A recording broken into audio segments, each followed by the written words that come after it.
If you cannot be faithful, then you need to leave a relationship before you start cheating. There are people who are trying to justify their relationship betrayal.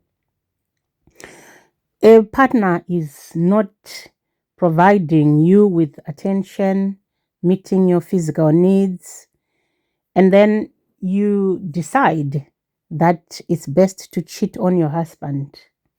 You have problems in your relationship with the way your wife is communicating, or maybe they are not responding to something that you are saying to them, and you decide to go and cheat.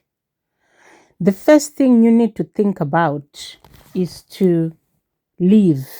If you have decided that you are incapable of resolving conflict, or maybe your partner is not responsive to your requests, to your needs, to whatever you are asking for in a relationship, you are welcome or justified to leave, but you are not justified to betray a relationship, because so many people are going to be hurt in that situation, and you are going to create a cycle of hate and hurt. You are going to create a cycle of dysfunction in your life and in your relationship. You have to be addicted to chaos in order for you to cheat on your partner, because there is no excuse to try and justify that you are trying to keep people together. You are not. You are ripping apart the fabric of your relationship, because it's better for you to cause the pain of a separation, of a divorce, of a breakup, than for you to cause the pain of a betrayal. Why?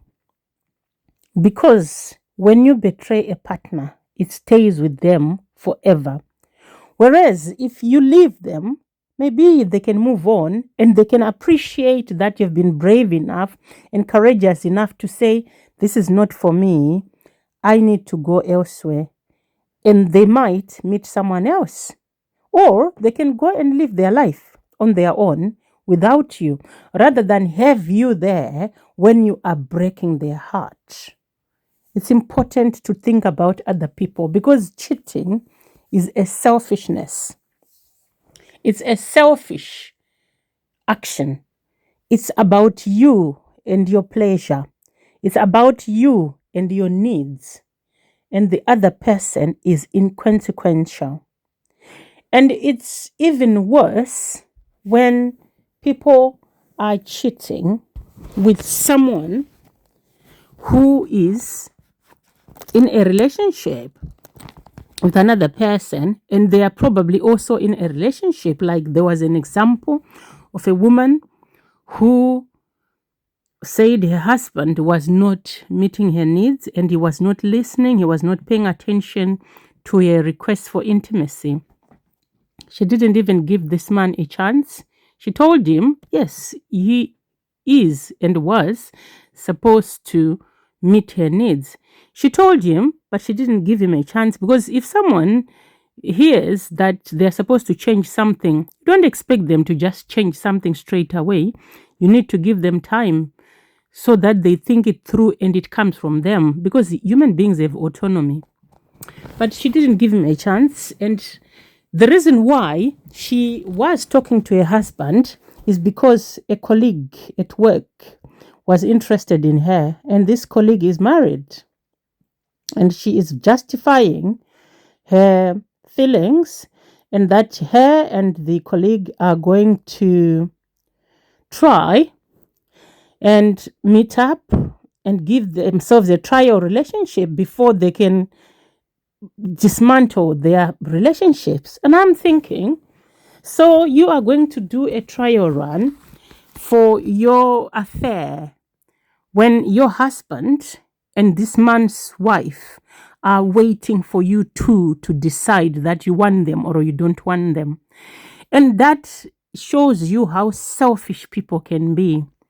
And the sad part of it, if I was advising a husband of a wife like that, I would tell him to leave. Because the thing is, I did tell this lady that it will not end well. At the end of the day, you can't build your happiness on the tears of another woman. You can't build your own home, a new home, on the breakage of another person's home. And that is important to know because it's not right, it's immoral, and it's wrong. It's not fair. But people do it, no matter whether it's not right, people do it.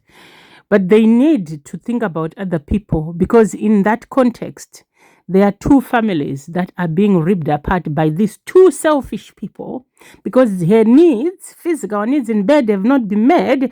So she is now going to get her physical needs met, whatever it takes. Whether it means that she's going to betray her husband, who she told is not meeting her needs, or that he, the other guy, is going to betray his wife, that doesn't matter to her and that doesn't matter to this guy. As long as the two of them get their sex in. You see, it's hard to understand what people think out there. It's hard to understand why people do things like this because at the end of the day, you know you are in a committed relationship, and if you don't feel like you are not happy, they are free to leave. You're free to leave, and you're also free to release the other person so that they can go and do whatever it is that they want to go and do. And you are free. You've become a free agent rather than betray your spouse and end up just destroying them emotionally and psychologically. What people need to do is to do inner work, to explore their reasons for this, because there are reasons why, and they are based in childhood, why you would want to play up in this manner and destroy the very thing that you chose to do or this very situation you chose to be in. It's important that you explore your childhood, assess the type of parents who raised you, how you were loved, and how you were disciplined, and heal the inner child to connect with yourself and use tools to sit with your emotions and understand where you are coming from. Why am I doing this? And is this this positive, healthy solution? Because as much as we know that there's element of feeling abandoned, feeling rejected, and not being loved or liked, there is also other ways to go around this.